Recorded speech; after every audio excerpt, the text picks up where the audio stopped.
in Pharmaceuticals in association with Higher Secondary Principals Forum.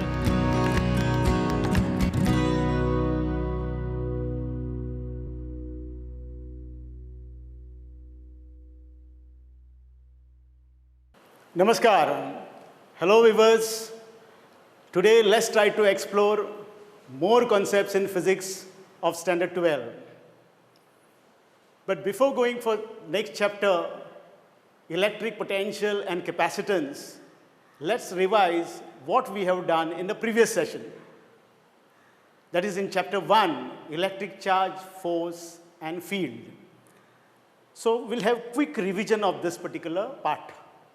So in this chapter, we have discussed frictional electricity, and under frictional electricity, you know what is meant by charging. What is charging? Nothing but loss or gain of electrons. When electrons are lost from the body, charges are lost from the body, it acquires a positive charge, and body which gains the electron acquires negative charge. Body which gains the electron also gains mass. Then we have discussed about properties of charge. The smallest charge we know, and the smallest charge you know is 1.6 into 10 raised to minus 19 coulomb. And that you get from the very important property of charge, that is charge is quantized, Q is equal to plus or minus Ne. Then we have what is called as force between the charges, that is given by Coulomb's law. And that is Coulomb force, you know the characteristics of this Coulomb force. It's a central force. What is meant by central force is very important. It is a force which is acting along the line joining the two charges. It could be attractive or repulsive, and it also obeys principle of superposition of forces. What exactly mean by that? If you want to find the force on one charge, you can find out the total force on that particular charge, taking into account the force due to the other charges in the vicinity. Then you know how to express what is the concept of electric field and how to express electric field. How to define electric field due to a point charge or due to a charge body. At a point you can define electric field. How you can define that electric field in terms of lines of force, properties of lines of force.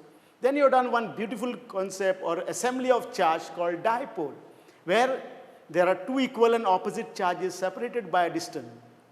When you say a dipole, series of things you should remember.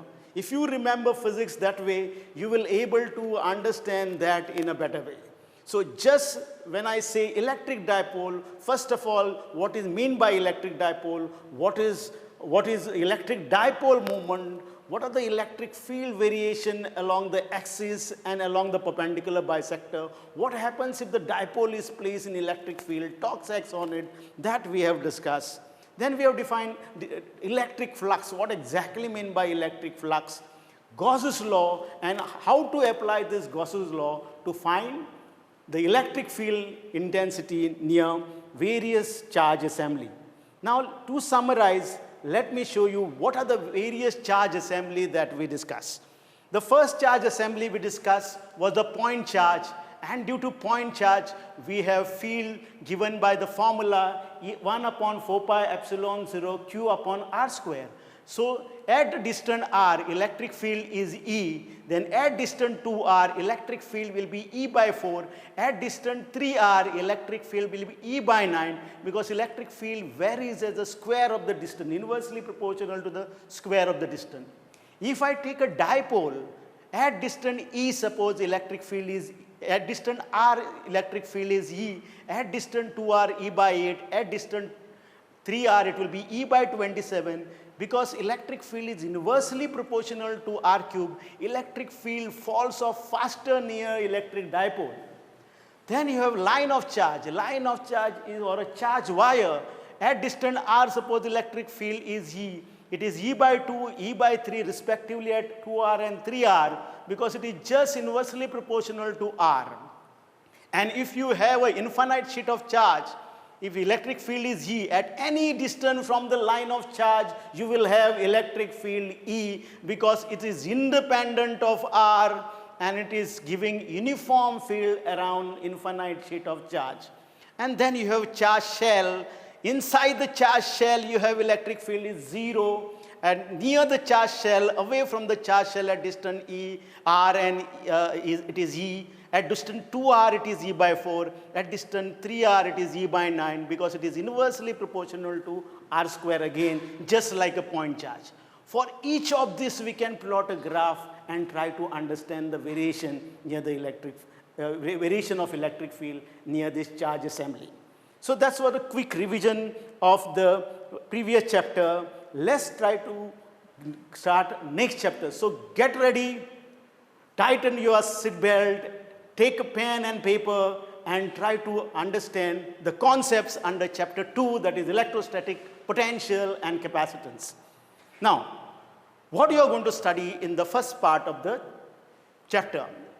Let's try to understand what is meant by potential energy. You know, my dear student, if there is a charged particle, there is an electric field surrounding the charged particle. And this electric field from the point charge, if it is a positive charge, the electric field is directed away. You know, if you want to move an object from one point to another height, there is a lot of gain of potential energy. We call that as a gravitational potential. And we do work against the gravitational force to lift the object from this height to this height. Likewise, if I want to move a charge against the direction of electric field, then work has to be done to move the charge from one point to another point. So if I have 2 points here in the vicinity of the point charge here, point R and point P, to move a charge from point R to point P, there is a work done. That work done is nothing but change in potential energy. Just like when I lift an object from one height to another height, there is a change in gravitational potential energy. Doing a work against the gravity, here there is a change in electrical potential energy, moving a charge from point R to P. And that is that change in potential energy. UP is a potential energy at point P, UR is a potential energy at point R, and WRP is the work done in moving a charge from R to P. But that charge has to be moved without acceleration against the direction of the electric field here in this situation. Then we can define a potential difference between the 2 points. If VP is the potential at this point, VR is the potential at this point, we can say potential difference between these 2 points as work done per unit charge, and it is just a change in potential energy per unit charge. This is the definition of potential difference. It is a work done in taking a charge from one point to another point against the direction of electric field without acceleration. Now, if you choose this point R at infinity, then the potential at infinity could be taken at 0, and we can get potential at a point. At this point, we can find out the potential, and that potential is denoted as VP, and it will be nothing but work done in taking a charge from infinity to point P per unit charge. That will be the potential at a point. And potential at a point is always described in terms of another point which is at infinity. And in both the cases, you will find that potential difference is also having a unit joules per coulomb, and potential is also having a unit joules per coulomb. Potential is defined at a point, and potential difference is defined between the 2 points. We can solve situation based on this potential difference. You can take 2 points. You can take 2 points. This is suppose 10 volt. This is minus 10 volt. Charge mode is suppose 1 joule. I can find out charge is mode is suppose 1 coulomb. I can find out what is the work done in that case. I can give you the 1 coulomb charge, this potential and the work done. We can find out this type of potential at another point. So this type of situation you can solve initially to get used to the concept. Now let's go and try to find out what exactly is the formula or expression to find out electric potential, just like we have electric field due to a point charge at some distance 1 upon 4 pi epsilon 0 q upon r. Likewise, let's see what will be the expression for electric potential due to a point charge. So here we have a point charge, and point charge is denoted at plus q. We want to find out electric potential at point P, which is at distance r. Now let's try to understand physics behind this, then put mathematics in this and get the expression for potential due to a point charge. Now what is the definition of potential at a point? It is a work done in taking a charge all the way from infinity to P. That work done per unit charge is the potential, electric potential at that point. So first we have to find out what is the work done in taking a charge from infinity to point P. Now, work done, the plain formula is work done is equal to force into displacement. Now, if force is, say, QE acting here charge is Q, electric field is acting in this direction. So QE is the force acting on this charge Q.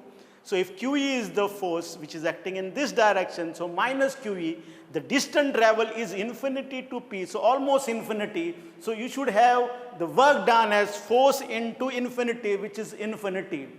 But we cannot use this particular concept. What is the reason behind that? This formula we can use only when the force is constant. Here force is variable, is not constant. As the distance changes, electrical force changes. It is inversely proportional to r square. So that's the reason we won't able to use that particular definition of work done. We have to divide this whole path from infinity to point P into the small elements. We consider one such element, say dr. Find out the work done due to this small element.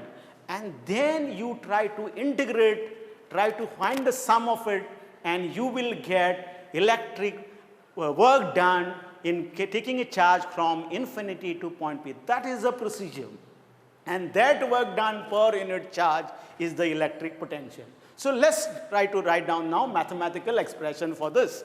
So we have this charge move through a small distance dr. So work done in moving this through that distance is minus QE dr, where minus QE is the force acting on the charge. And electric field at distance r is 1 upon 4 pi epsilon 0 q upon r square. Now, if you want to find out total work done in moving a charge from infinity to point P, W infinity P will be limits from infinity to r. You are getting a charge at distance r, dW. Substitute that, it will be minus QE dr. Substitute value of E here, and you will get minus q 1 upon 4 pi epsilon 0 q upon r square dr. If you take this q and q out, q you can take down, make it W infinity P upon q, which is a potential at a point, and solve this integral. This integral is nothing but integral of 1 minus 1 by r square dr, which turns out to be 1 by r. And you can easily find out the integral of that.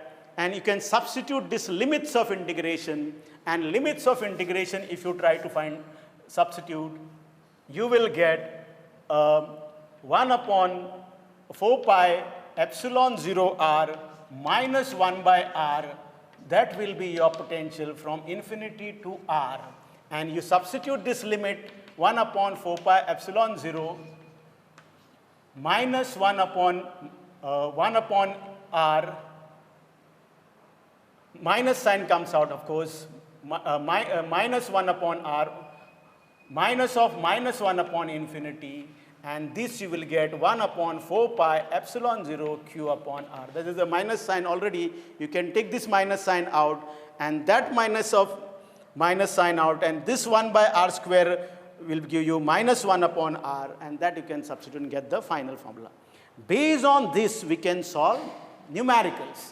And the numericals, you can take two charges like this, minus 3 coulomb, say 6 coulomb, and find out what is the electric potential at this point using this beautiful formula of V is equal to 1 upon 4 pi epsilon 0 r square, Q upon R, sorry. Okay, use this formula to find out electric potential due to a point charge. Another example you can take, there are two charges Q and minus Q. Suppose I want to find out potential at this point, and potential between these two unequal charges will be 0 somewhere in between. Due to equal charges, electric field is 0 at center if there are equal charges. If it is equal charges at the center, potential will add up. And if it is unequal charges, potential at some point will be 0. One can find out this potential here at some distance x, and that x you can find out if this distance d is given, these charges are given, you can easily find out the electric potential at point P. Likewise, we can have, if there are 3 charges involved and their distances are given, what is the electric field potential at the center? Only you should know what is the distance from the charge to the center, this charge to the center, this charge to the center. Simple geometry will help you to find out this, and you can easily find out what is the electric potential at the center due to these 3 charges. Likewise, I can find out electric potential at this point due to this charge, this charge, this charge, these dimensions are given. Use same formula 1 upon 4 pi epsilon 0 Q upon R and get that. Suppose you have 4 charges in the vicinity, and then you have to find out the potential at this point. We can again find out by finding these distances from the charge to this center in 4 different charges, from 4 different charges. Then suppose we have same situation and you are asked to find out potential at O. And the situation given is what is the work done in moving a charge from O to C? What is the work done in moving a charge from O to C? Then find first potential at O due to these 4 charges. Find potential at C due to these 4 charges, and then work done is nothing but charge into potential difference. That's a way to understand learning of this type of numericals. So take a snapshot of this and try out the situations if you can. Then next, another example I'll tell you with the help of which you can understand how exactly graphically you can represent electric field and electric potential. So if I take a charge of 1 nanocoulomb and 1 upon 4 pi epsilon 0 value is known in the first chapter itself, that is 9 into 10 raised to 9 units. Electric field formula is this, potential formula is this. If I take a distance, say 1 meter, I can calculate what is the electric field due to 1 nanocoulomb charge as 1 meter. What is the potential at 1 meter due to 1 nanocoulomb? It comes to turn out to be same. At 2 meters you find out, at 3 meters you find out, and at 4 meters you find out. And you graphically plot electric field and potential versus distance, and you will get beautiful graphical representation of both electric field and electric potential. See how electric field varies and how exactly potential varies. Numerical values I have given you. Electric field falls off faster, whereas electric potential falls off slower. Same thing is depicted in this particular graphs. Electric field is falling off faster, electric potential is falling off lesser speed. Then we have another example, electric potential due to a dipole. So if you have a dipole, plus Q charge, minus Q charge separated by a distance 2a. If you want to find out potential at any point C, then you find out first what is the potential due to this plus Q charge at C, due to this minus Q charge at C, add up, you have to take contribution due to minus Q charge negative, add up, you will resort to this final formula, which is 1 upon 4 pi epsilon 0 P cos theta r square minus a square cos square theta. Of course, this cos theta comes if you try to find out the actual distance from charge to point C and this charge to point C using geometrical method. Okay? And if you take this point C on the axis, then theta will be 0, and you can get 1 upon 4 pi epsilon 0 p upon r square as the electric field if it is a short dipole, if this distance is very, very small compared to distance r. And if you take any point on the perpendicular bisector, you will find potential 0. So if I have a dipole like this, this is a dipole we have, then electric potential at the center between the two charges will be 0. At any point on this plane, electric potential will be 0. At any point if I take, the electric potential will be 0. This plane will be nothing but the plane having 0 potential at any point, and it is called as equipotential surface. It is a equipotential surface of 0 volt. That is the concept of equipotential surface, potential over which the surface over which electric potential remains constant. So that is equipotential surface, and this is a beautiful diagram for equipotential surfaces. It is the same diagram from your textbook. This is around a positive charge. This is more or less near the positive and negative charge. This is between the two charges. And compare it with the electric field lines pattern near the two charges.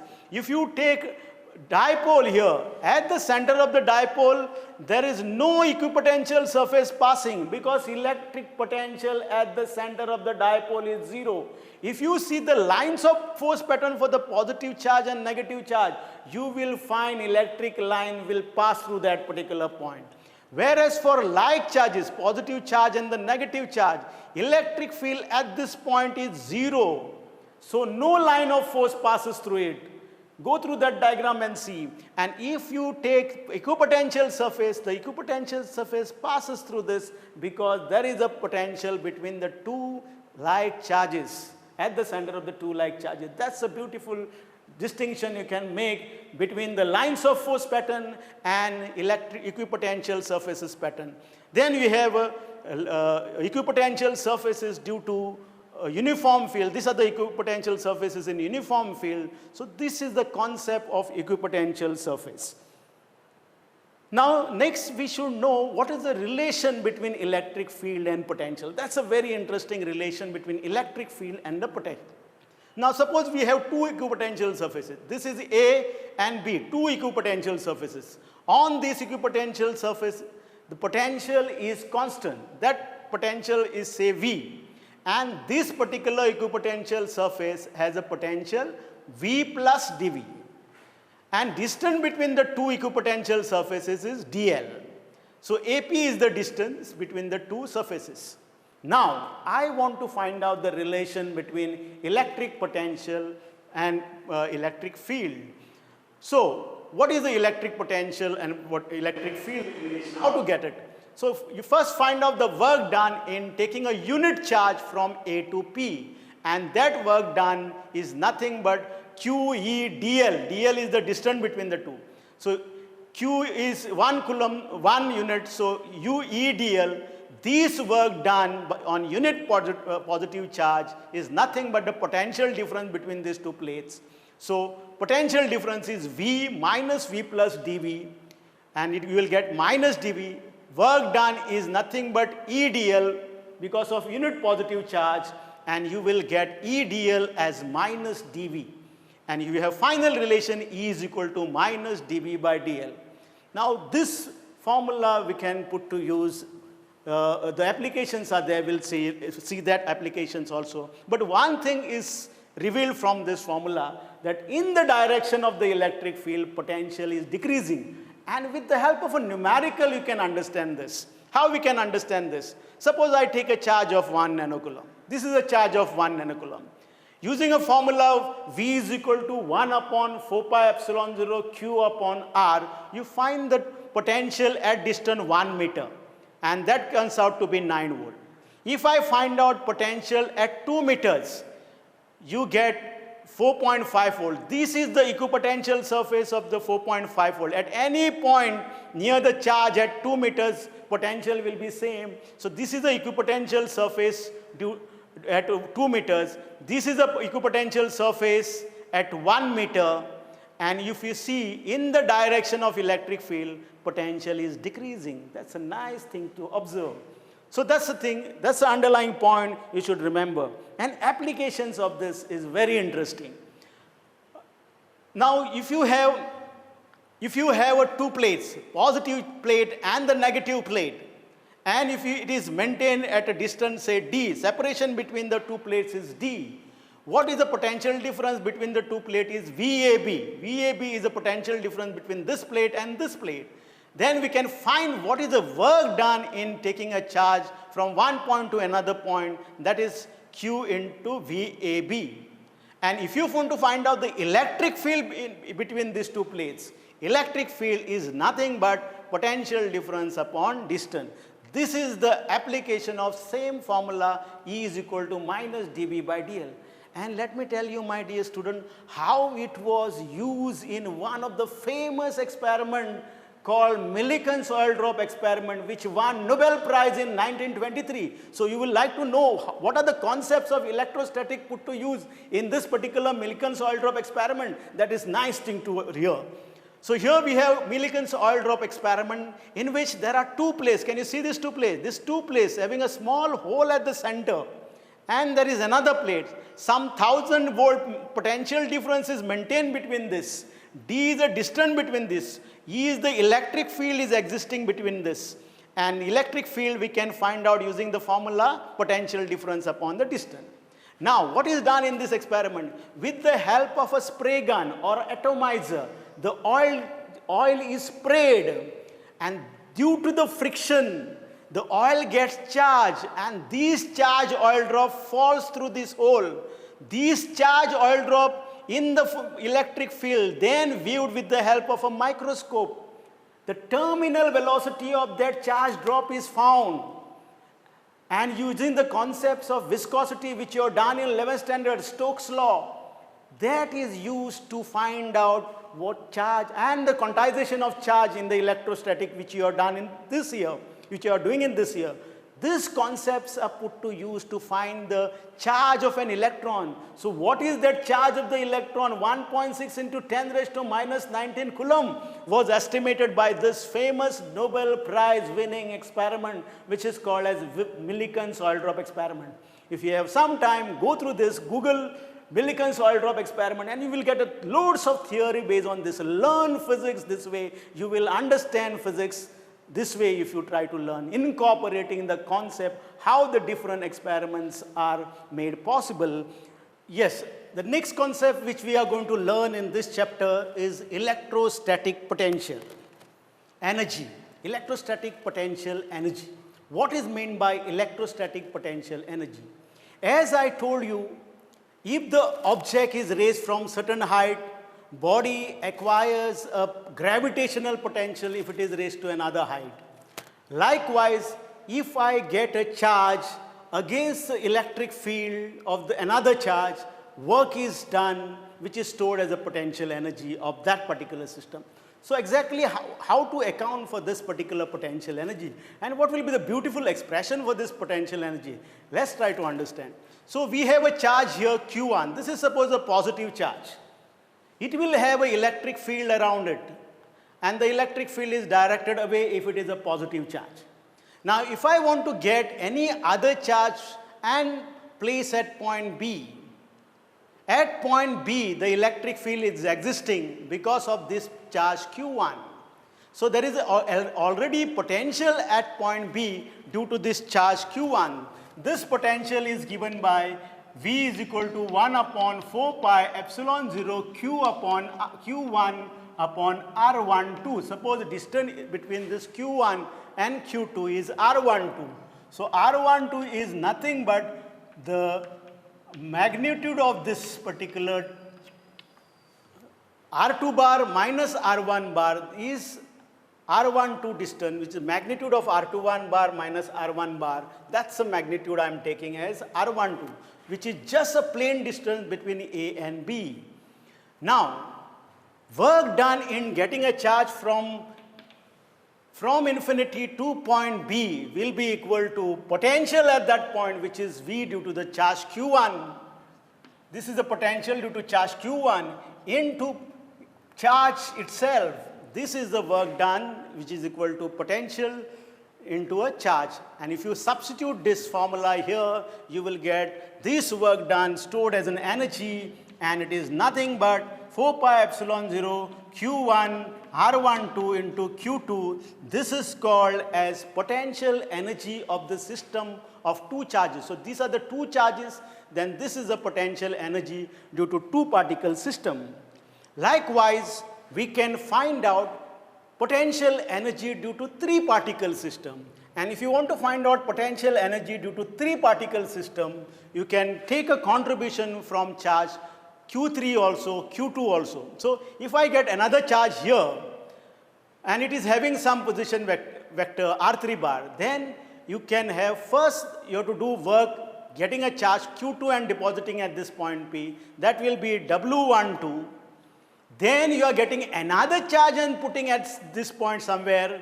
You have to do work against this field first, that is W13. And then again you have to do a work against this particular field of charge Q2, that is W23. If you substitute all this component, you will get this potential energy expression for three particle system. So when you are learning this, just take a snapshot and try to go in detail of this, read more about this, and this is the formula which I get after finding a contribution from each field for getting charge Q2 and Q3 near in the vicinity of Q1. So this is a potential energy due to three particle system. Potential energy due to single charge in electric field is nothing but Q into potential at that point. This is a formula which very often used in many situations. Then we have potential energy due to a dipole. You know what is meant by dipole.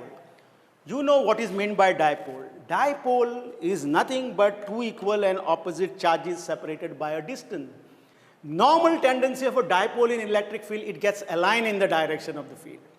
When the field is applied, it gets aligned in the direction of the field.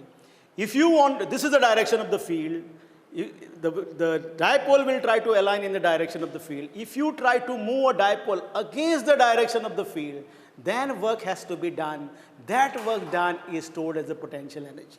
So what is the torque acting on a dipole? That we have discussed in the previous chapter. Torque acting on a dipole is Pe sin theta. Tau is equal to Pe sin theta. And that torque changes as the theta changes. It's a variable torque. So if you want to find out what is the work done in rotating this dipole, you just find out first work done in rotating a dipole through small angular displacement d theta. So that work done you can find out through a small displacement. That work done is tau into d theta. Just like force into small displacement, in rotational motion it is torque into small angular displacement, and tau d theta, substitute P sin theta d theta. If you want to find out total work done in moving a dipole from one angle to another angle against the direction of electric field, then you just take integral of theta 1 to theta 2 of dw, which is Pe sin theta d theta. Now you take this Pe out and you will get integral of sin theta, and integral of sin theta is nothing but sin theta d theta is nothing but minus cos theta, and you have two limits of integration, theta 1 and theta 2. P is here. This is a potential energy we are talking about. Substitute this upper limit. So this is P minus cos theta 2 minus of minus cos theta 1. And this comes out to be P is equal to cos theta 1, minus of minus will be plus minus cos theta 2. This is the formula which you get here after substituting the limits of integration. Then, if you put theta 1 as 90 degree and theta 2 is say 0 degree, that means dipole is moved from 90 degree, and final angle is suppose 0. Theta 2 is 0, then you can get Pe minus cos theta, and that is nothing but a dot product of P bar and E bar. If theta is 0, then torque acting is minimum and potential energy is also minimum. Torque acting is sine 0 is 0, torque acting is 0, sine u is equal to minus P. This is a minimum potential energy, and we call that as a stable equilibrium. So if the dipole have aligned in a direction of the field, then it is in the stable equilibrium. If it is moving against the direction of the field, say theta is equal to 180 degree, then torque is maximum, potential energy is maximum, which is Pe, and in this case it is unstable equilibrium. Why it is unstable equilibrium? Because at that point it acquires a maximum potential energy, and that maximum potential energy makes it unstable. That is a unstable equilibrium. Now, number of numericals you can solve based on electrical potential energy, and beautiful. Same situation which you have used for potential finding. Same situations you can use for potential energy finding. Suppose I have these 3 charges. Find the potential energy of this system. How to find out? Just take the formula U is equal to 1 upon 4 pi epsilon 0 Q1 Q2 upon R12. Use that and find out the potential energy between this A and B.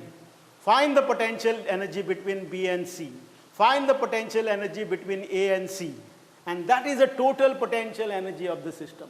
So you can start from solving a simple numerical first to get used to the concept.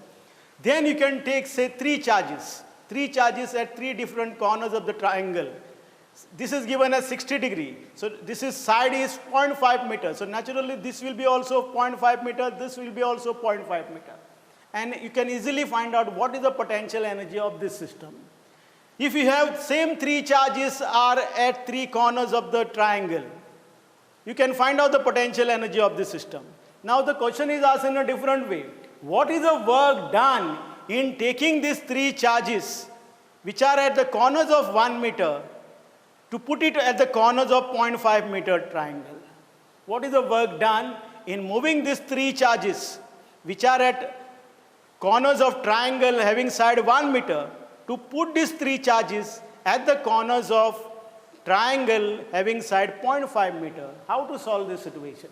So what you can do, first find potential energy of this system, taking this distance 1 meter. Then you find out the potential energy of this system by taking a distance between them as 0.5 meter. This is, say, final energy. This is, say, initial potential energy. Difference you find out, difference in energy, final energy minus initial energy will be the work done. So that is the work done in assembling the 3 charges at the corners of triangle having lesser side. Likewise, you can solve numerical based on 4 charges like this. 4 charges at different corners, and then they are collapsing at the corners having half the size of this. So the same way you can find out the potential energy of the system using this formula. Then next we should know, now both this chapter, first chapter 1 and part of this chapter have given you so much information about the charge conductor. What is meant by charge conductor? How exactly charge conductor behaves in an electric field? What exactly are the characteristics of this? All that you can list as a electrostatic of the conductor. What exactly happens in the when the charge conductor is placed in electric field, or when it is a charge conductor itself? So inside the conductor, electrostatic field is 0. There is no charges residing inside the conductor, so electric field is 0. At the surface of the charge conductor, electric field is always normal. Understand this point. Electric field outside the charge conductor is normal to the surface of the conductor. So this is suppose a conductor. Electric field outside the charge conductor is normal to the surface of the conductor. It cannot be tangential. If it is tangential, if it is not normal, it will have a component along the surface, and that in that case, along that component of the electric field, charges can move, and it can give rise to what is called as surface current, and that is not possible. There is no surface currents in electrostatic situations. So we have, that is why electric field always perpendicular to the surface of the conductor. Interior of the conductor, charge is 0, electric field is 0. What about electric potential inside the conductor? If electric field is 0, electric field is minus derivative of potential. So potential V will be constant. So inside the charged conductor, potential is constant. So if you have 100 volt on the surface of the charged conductor, inside at any point in the conductor, inside the hollow conductor, you will find potential as 100 volt. Now, on the surface of the conductor, electric field is given, near the surface of the conductor, electric field is given by sigma upon epsilon 0, where sigma is the surface charge density. Now, same point which I want to take it forward, if electric field inside the cavity of the conductor is 0, that fact is called as electrostatic shielding. Electrostatic shielding is nothing but electric field inside the cavity of the conductor is 0, and it has many applications. Whatever may be the electric field outside, electric field inside will be 0. So if there is a lightning, and if you are traveling by a car, and if you are inside a car, it will be better and it will be safer if you remain inside a car. If lightning strikes, if you are inside a car, whatever may be the electric field outside, inside electric field will be 0. You won't be affected by that as such. Okay, so next, just the way how the conductors behaves, electrostatics of the conductors we have seen. Now let's move on to the non-conductors. How exactly non-conductors behaves in an electric field? That's a nice thing to understand. First tendency, first response, how the non-conductors behave, how they will behave, that is a question mark, correct? But there are some materials in insulators or non-conductors which have a peculiar property, and that peculiar property of those non-conductors makes them special. And those special category which have this peculiar property are called as dielectrics. So dielectrics are basically non-conductors, and they have a property to retain charge. So what are the different types of dielectric you should know? What is meant by dielectric? It is an insulator or non-conductors, but these non-conductors, some non-conductors have a property to retain charge. Now what exactly happens, what is more important for us to understand is what exactly happens when they are placed in external electric field. So there are two types of dielectric, non-polar dielectrics and polar dielectric. What is meant by this? I'll tell you in short. If there is an atom, there is an atom has two center of charge. Atom has two center of charge. One is positive charge because of the proton, and all electron, equal number of electron constitute negative center of charge. So in a molecule, I have positive center of charge, and the negative center of charge. If this positive center of charge and negative center of charge coincides, then the dipole moment in that case is 0. So dipole moment in that case is 0. The material which are made up of such molecule will be called as non-polar dielectrics resulted from such type of molecules. Polar dielectrics, they possess some dipole moment, the positive center of charge and negative center of charge. The positive center of charge and negative center of charge will be separated by some distance, and they have inbuilt what is called as dipole moment. So they are called as polar dielectric. Now let's move forward and try to understand what is their behavior in the external electric field. That is more interesting for us. So if these particular materials are placed in external field, this is the material which is placed. These dielectrics are placed in external field. These dielectrics are placed in external field. External field is E bar. So this field if you place, then the positive center of charge which is there, moves in the direction of the field. negative center of charge moves against the direction of the field, and this pulling of positive center of charge and negative center of charge, this stretching is called as electric polarization. It is called as electric polarization.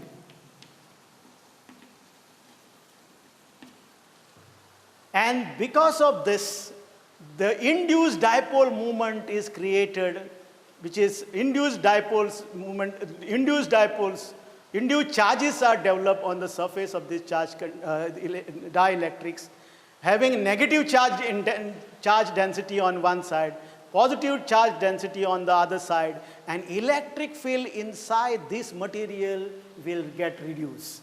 So this is the effect of dielectric when it is placed in electric field. Whether it is a non-polar dielectric or polar dielectric, the electric polarization takes place in both the cases. Only difference in case of non-polar dielectric, there is no inbuilt dipole moment. In case of polar dielectric, there is a dipole moment. Even then, they get stretched in the direction of the field, against the direction of the field, giving rise to electric polarization. So this is the point which you should remember as far as dielectric is concerned. Okay, now let's try to understand very important concept of this particular chapter, that is electrical capacitance. This particular part is very important as far as most of the examination is concerned. If you try to go through any JEE paper or NEET exam paper or any MCQ level paper, national level paper, you will find most of the MCQs figuring on this particular part.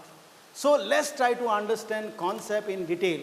If you have heard about this part, then pay attention, see how you can understand in much better way. Now, you know, my dear student, certain electrical devices need large amount of current to start. And to dispense that energy, we need a special element which can do that job. Now, for example, battery. Battery supplies electrical energy continuously. But for this type of devices, you need a large amount of electrical energy, large amount of current to be dispensed at a very short interval of time. And that job is done in these devices by a capacitor. So capacitor is a device which is making more current to flow at the start. And that capacitor is used in fans. So in fans they are used at the start to get the motor start, and this particular capacitor which is planted here inside the fan, you must have seen electrician replacing this capacitor sometimes when fan stops working. Then we have a motor, pump set or motor, where you need large amount of current at the start. Then you have a flash of a camera to capture your 1000 megawatt of smile on your face. Camera does a job, and that camera does a job with the help of a flash. That flash operates because of the capacitor. So this capacitor is the little agent which helps to put 1000 megawatts to capture your 1000 megawatt smile on your face. Then this capacitor is also used in many electrical circuits. This N-circle part and nothing but in an electrical circuit, electronic circuit, gadget, this capacitor is put to use. So to understand this capacitor, what is the function of this capacitor? What is this capacitor? Let's try to understand what is meant by electrical capacitance.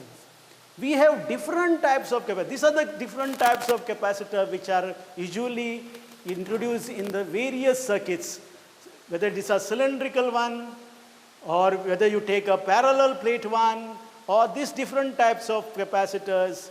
The PF, you will understand what does this F means. So these are the different types of capacitors which are used in electronic circuits.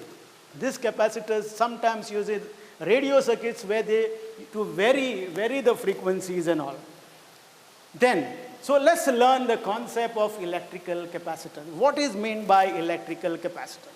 Now, you know, my dear student, if there is a conductor And if you deposit a charge on a conductor, it raises its potential. And potential raise is proportional. So charge deposited on a conductor is directly proportional to a potential. It is raised. If you put Q by V, this is a constant. This constant is called as capacitance. So what is meant by capacitance? Capacitance is nothing but ratio of charge to potential. Now if I say capacitance is the capacity to hold charge, is the statement correct? Let's see, try to understand that part. Suppose we have a conductor. This is a conductor A, having say I deposit a charge on this 1 coulomb and it raises a potential by 1 volt. And if I have a conductor say B and I deposit the same amount of charge but it raises a potential to 2 volt. You know what is the capacitance of this conductor A? Capacitance of this conductor A is 1 farad. Farad is the unit of capacitance. Coulomb upon volt is farad. Likewise, this conductor will have a capacitance of half farad. Now from this it is very clear, this particular capacitor, this particular conductor, I have deposited 1 coulomb of charge. This also I have deposited 1 coulomb of charge. But this conductor have raised its potential to 1 volt and this conductor have raised its potential to 2 volt. So capacity of this conductor is more because it has raised a lesser potential. So if the capacity is just not amount of charge stored, but it is a charge stored per unit potential. That is very important. So this particular conductor has a more capacity to store charge. So in the nutshell, what you have to understand is capacitance is nothing but the charge it can store with raising a less potential on it. That is what is meant by capacitance and concept of capacitance. And unit is farad, microfarad, picofarad are the smaller units one can have. Now if you have this was about the single conductor. Now you have two conductors now. If I have a conductor, say one conductor which is charged, what will be the capacity of this capacitance of this particular assembly? If I have this is a conductor having charge Q. If I place another uncharged conductor here, then negative charges will induce on this conductor because of the induction, charging by induction. So capacitance of this combination of this conductor and this conductor is nothing but the charge divided by potential difference between the two conductors. That is the capacitance of this assembly of conductors. And this assembly of conductors is nothing but the capacitor. So capacitor is the assembly of two conductors. One is positively charged, one gets negatively charged induced. Potential difference between them should get reduced. So that is particularly the concept of capacitor. Now this capacitor could be parallel plate capacitor. If both these conductors are parallel plates, one is positively charged, one is negatively charged, it becomes a parallel plate capacitor. This is also parallel plate capacitor, but plates are spherical in nature. So this is spherical, but it is a parallel plate capacitor.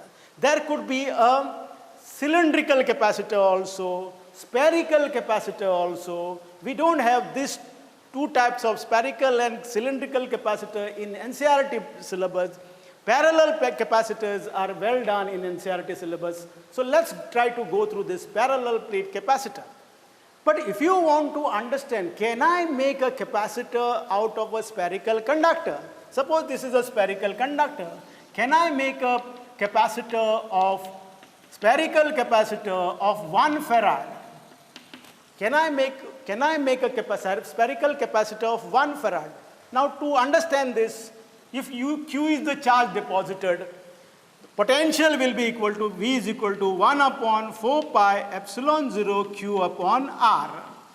This is your radius of that spherical conductor. This is a spherical conductor. Okay. So this is a spherical capacitor I am talking about. Spherical conductor, charge conductor. What will be the capacitance of this spherical charge conductor? So if I want to find, so C is equal to Q upon V. From this you will get 4 pi epsilon 0 R. So capacitance will be 4 pi epsilon 0 R. If you want to find out what is the radius of this 1 farad capacitor, C you put it as 1, and this is 4 pi epsilon 0.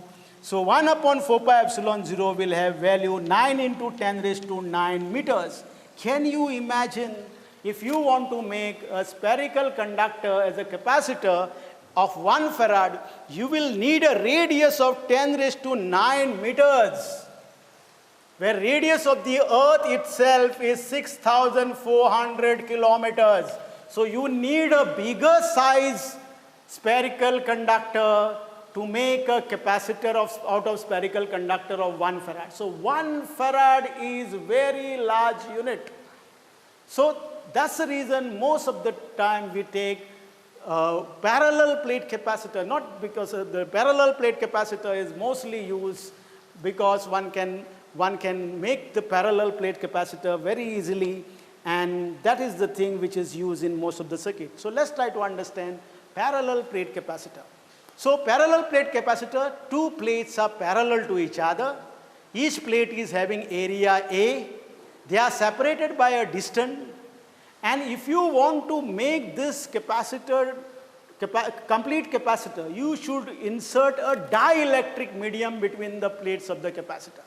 If you just put air between the plates of the capacitor, then capacitance of this combination is not much.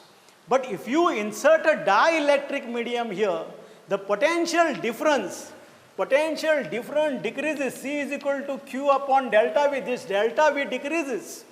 You will understand it later once we do this particular part. So delta V decreases, and that's the reason the capacity of this combination with dielectric will increase. So dielectric we can put between the plates of the capacitor. It has a dielectric constant, we take it as K, and this dielectric constant K material is put inside this, in between these plates. So imagine there are two plates A and B, 1 and 2, separated by a distance D. There is a dielectric medium here, and if the charge is plus Q on this conductor, 1 minus Q will induce on this. The surface charge density of this particular plate is sigma is equal to Q upon A. Separation between the two plates is D. Now, try to find out what is the electric field between these plates. Due to this charge plate 1, electric field will be directed towards the plate 2. Due to plate 2, electric field will be directed towards the plate 2. So net electric field in this region will be directed towards plate 2. So electric field due to plate 1 is nothing but sigma upon 2K epsilon 0, which we get from chapter 1. The formula is used from chapter 1. This is the electric field component due to this particular plate, sigma upon 2K epsilon 0. And if this two field gets added up, giving sigma upon K epsilon 0. So if V is the potential difference, as you know, the potential difference is E times D. So you put E sigma upon K epsilon 0, sigma you put it as Q upon A, and final formula you will get AK epsilon 0 upon D. So from this relation, you will come to know that capacitance is not depending on charge and voltage. Please remember, though the formula for capacitance is charge upon voltage, capacitance is the characteristic of that assembly, characteristic of that conductor. It is not depending on charge and potential, just like resistance is not depending on potential difference and the current. Resistance of the conductor is a characteristic of the conductor. Likewise, capacitance of the material is the characteristic of that material, characteristic of that particular assembly, and it is not depending on Q and V. It is depending on geometrical factor, area, distance between the two plates, and a dielectric medium between the two plates. What exactly this dielectric medium do when it is inserted between the two plates? When dielectric medium is inserted between these two plates, the electric field gets decreased. Electric field gets decrease, potential gets decreased, and that's the reason, since potential decreases, capacitance increases. So this is the concept of parallel plate capacitor. You have a beautiful formula, A K epsilon 0 upon D, and even if you try to plot a graph of Q versus V, the straight line graph you will get, and the slope you will get as the capacitance of the conductor. Then you should know what is meant by combination of capacitors. Capacitors in series and capacitors in parallel. So how we represent capacitor in the circuit? So two parallel plate like this. That is the way we represent capacitor. Battery we denote this way. So capacitor we denote, this is a symbol of capacitor. So if these three capacitors are connected in series, say capacitance C1, C2, C3, they are connected in series across a potential difference, positive and negative. V is the potential difference between the two. Then this particular potential difference maintained will supply a charge. This charge will get distributed on each plate. Each plate will have same amount of charge. So when they are connected in series, same amount of charge on each plate. If plus Q is there on the one plate, minus Q will get induced on the other plate. So charge is same when the capacitors are connected in series. Potential across each one of them is different, and total potential difference is nothing but sum of the potential difference across each capacitor. If you substitute value of using C is equal to Q1, value of C1, V1 as Q upon C1, Q upon C2, Q upon C3, and instead of three capacitors, which you have single capacitor say C, then this equation will turn out into this formula. So 1 by C is equal to 1 by C1 plus 1 by C2 plus 1 by C3. What does it mean? So if the capacitors are connected in series, the net capacitance, reciprocal of net capacitance, reciprocal of total capacitance is equal to sum of the reciprocal of individual capacitance. That's what it means. Likewise, if the capacitors are connected in parallel, so C1, C2, C3 are connected in parallel, then C1, this particular battery is supplying a charge.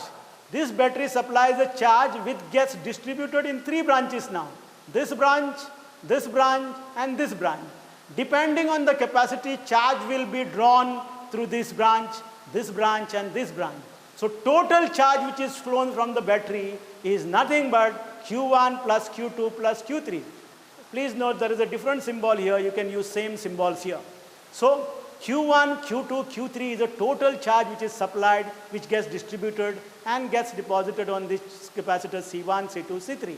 But what is Q1? It is C1V, C2V, C3V, because V is the potential difference across the three capacitors because they are connected in parallel. Substitute this, you will get this beautiful relation where total capacitance of the combination is sum of the individual capacitance. So from this you will come to know, if you want to add a capacitance, you have to connect them in series, and if you want to decrease the capacitance, you have to connect them in parallel here, sorry. And when you want to decrease the capacitance, you have to connect them in series. So that's the outcome of this particular part. So we can solve many numerical based on this, but try to understand for series what is a common thing, and for parallel connection what is a common thing. Understand that part. Suppose we have a capacitor like this.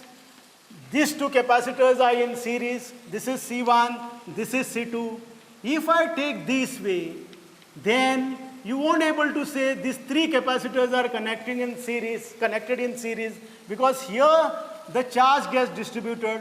So these three capacitors are not in. So when this type of branching takes place, be careful and accordingly use the concept. So in this case, C1, C2, C3 are not in series. C2, C3 are between the two common points. They are in parallel. You can then find the combination of that, and you can add up to the C1 to get it in series. So you can solve this situation. You can take a snapshot of this, solve this situation, try out many such situations, and that will help to get a mastery on this type of network solution. So if you can find the equivalent capacitance between these 2 points, now here, don't consider this, all these are in series. Here this capacitor, here the branching takes place. So you have to see accordingly in which branch the common current is flowing. Now if you see here, if I start from here, here in these 3 capacitors, there is common current flowing. So you can take this in series. Find out their value. That value, combined value will be in parallel with this. Then these, combined value of this and this in series. Find out the value of that. Their total value will be in parallel with this. Combined value you will get out of this is in series with this and this. And hence you can find out net capacitance. Likewise in this case, start from this end, another end is B. Again in this case you can find out the potential capacitance between P and Q. This is a different branching. So this is, you will find this network comes out to be in parallel. Now to solve this type of loop, you need what is called as Wheatstone bridge of capacitor. And this Wheatstone bridge you are going to study in current electricity chapter number 3, which carries 7 marks in your syllabus. So in this case, what is the peculiar thing which you should remember? If these are the capacitors on 4 sides of the quadrilateral, and there is a capacitor in between. This is suppose C1, this is C2, this is C3, this is C4. This bridge is set to be balanced between point A and B. When C1 upon C2 is equal to C3 upon C4, and this capacitor will be useless, no current will flow through this, no charge will deposit between this, because potential at this point and potential at this point becomes same.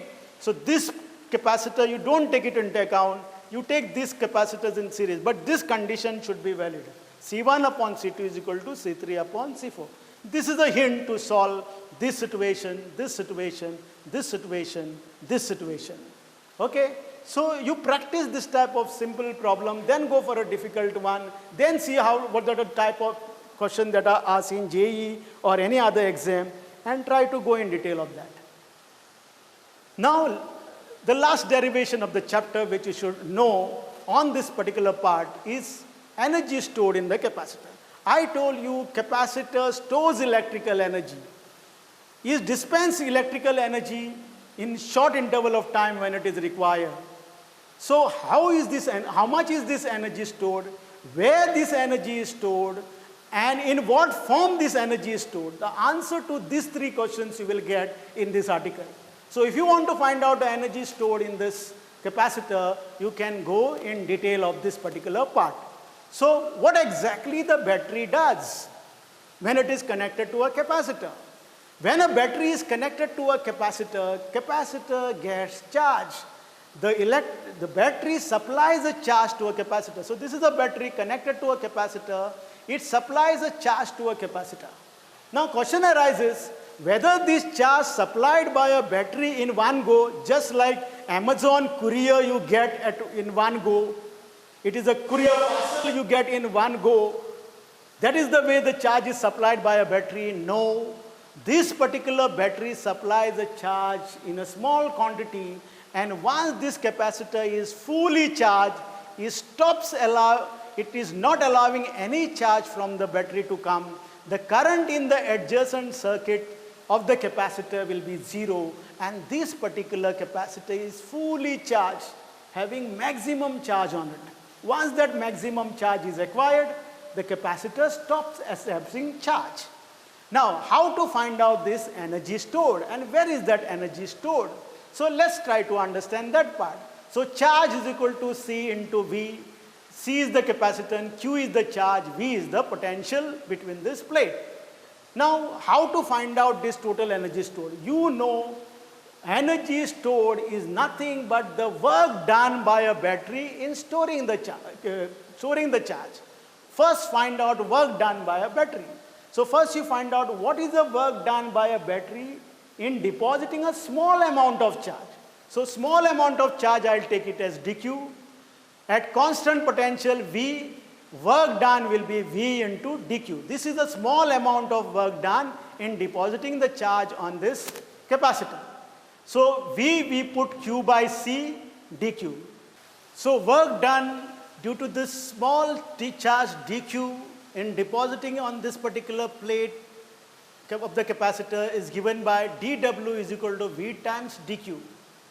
If you substitute V is equal to Q upon C from this, you will get QC dq. And if you want to find out total work done by this battery to store total charge Q, then just integrate 0 to Q dw, substitute this dw as Q by C dq, and you take this Q by C out, 1 by C out, integral of Q dq. Integral of Q dq is just like integral of x dx. Integral of x dx is nothing but x square by 2. So integral of Q dq is Q square by 2. And this 1 by C upon Q, 1 by C Q square by 2 is the work done. This work done is stored as an energy in the capacitor. This energy is stored half Q square by C.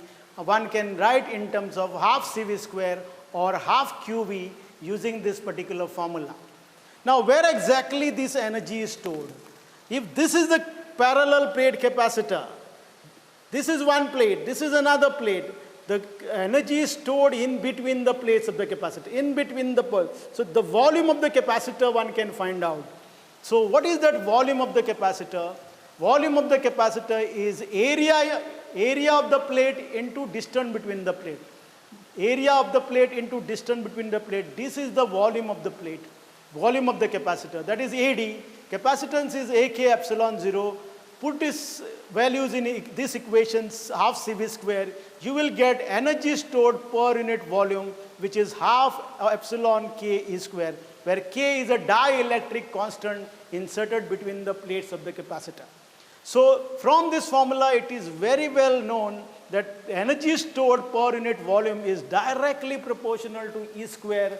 So energy is stored in the form of electric field in between the plates of the capacitor. That's what exactly it means. So if I have a capacitor having a dielectric medium between the plates of the capacitor, the energy is stored between the plates of the capacitor, not outside, neither in the plate, in between the plates of the capacitor, in the form of electrical energy. And that electrical energy is dispensed in a short interval of time whenever required. Now, if you connect capacitors in series, and if you know the energy stored of each capacitor, then total energy stored gets added. And even then, if you connect it in parallel, total energy stored is always gets added. Whether the capacitors are connected in series or parallel, total energy always gets added. Now, these are the situations we can solve based on this capacitor. Now, I'll told you, when you insert a dielectric medium between the capacitor, its capacitance decreases. Now, to what extent you will insert a dielectric? Whether you will insert a dielectric fully in the plates of the capacitor, if it is fully between the plates of the capacitor, then capacitance is C is equal to K upon K epsilon, A K epsilon 0 upon D. If it is fully placed between the plates of the capacitor. But now if you place a dielectric medium which is of thickness, say, lesser thickness, say T, this is a lesser thickness T, then what will be the capacitance in that case? This is the formula to be put to use. A epsilon 0 D minus T plus 1 upon K. Likewise, if you put conducting cell instead of dielectric in the air capacitor, if you put a conducting slab of thickness T, then the formula turns out to be A epsilon 0 D minus T. If you have many dielectric mediums, say K1, K2, K3 and so on, of thicknesses T1, T2, 3 and so on, in that case, the total capacitance will be A epsilon 0 T1 upon K1 plus T2 upon K2 plus T3 upon K3 plus so on. This formula is ready formula to find out if there are many dielectric materials are placed between the plates. Now, numericals based on this are asked in the national competitive exam, so prepare for this also at the same time. Likewise, if you have a dielectric mediums K1 and K2 between the plates placed this way, what will be the capacitance? You can find out. Here the two dielectric mediums are placed in such a way that this, you can treat this as a one capacitor of thickness d by 2 and dielectric constant K1. You can treat as another capacitor of thickness d by 2 and dielectric constant K2. These two combinations is a series combination. Likewise, these two capacitors are in parallel combination. We can solve this type of situation to get acquainted with this particular concept. Now, certain things you have to remember when you are learning to solve numerical based on this. These are the key points which you should remember. For example, if there is a capacitor which is charged and without any dielectric in between, its capacitance is say C, potential difference is V, electric field between the plate is E, energy stored is U, and charge is Q. This is air capacitor. And it is fully charged. These are the parameters when it is fully charged. Now, in this fully charged capacitor, suppose you place a dielectric medium, suppose you insert a dielectric medium of constant K. See what are the changes in this parameter takes place. The capacitance increases by Kc. It's wonderful to understand. Capacitance always increases. Potential difference decreases by K. Electric field between the plates decreases by K. Potential energy stored between these plates decreases by K, but charge will remain constant. So whether it is an air capacitor or with dielectric, if you introduce in between the air plates of the air capacitor, you will find charge remaining constant.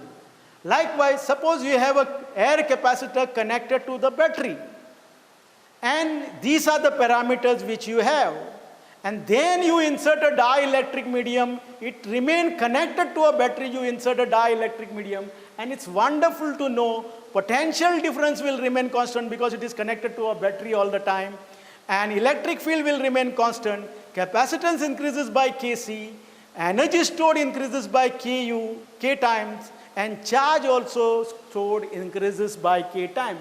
So take a snapshot of this to understand the concept, what exactly happens when dielectric is introduced. This is the part which will help you to solve some numerical based on redistribution of charge.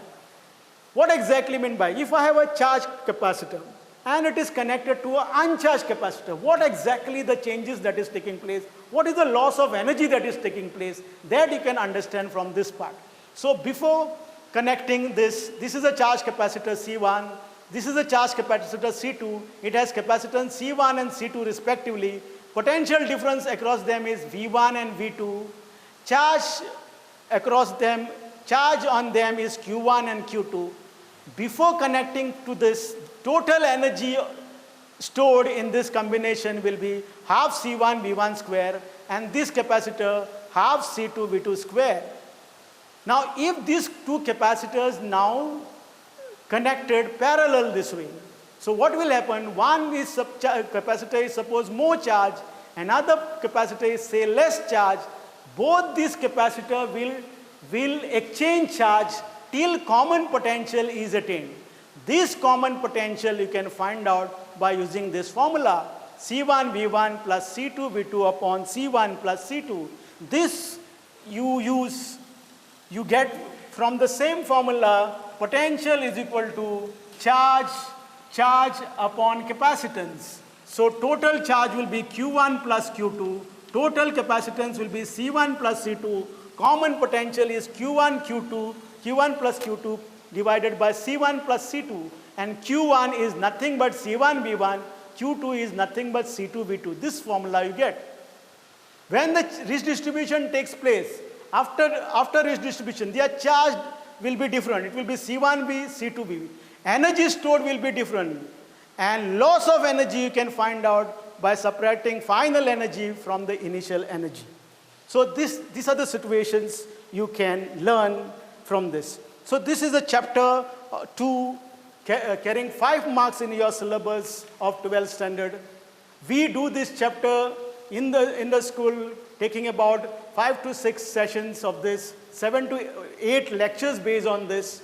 But I managed to try to cover up in this particular session, go through each part of this particular concept and try to go more detail of this particular part. Try to learn the derivations in detail, try to practice those derivations in detail. That will help you to understand the concept well. So yes, my dear student, you got the gist of this particular chapter 2, which is electric potential and capacitance.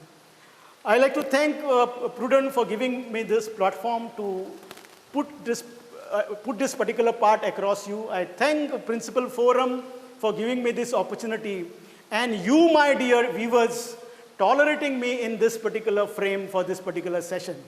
Yes, my dear student, don't forget my tagline: physics is a subject full of beautiful diagram, handsome derivation, gorgeous concept, awesome explanation, and mind-blowing problem. Enjoy learning physics, stay safe, and maintain social distancing. Thank you. Prudent Scholars, powered by Lupin Pharmaceuticals.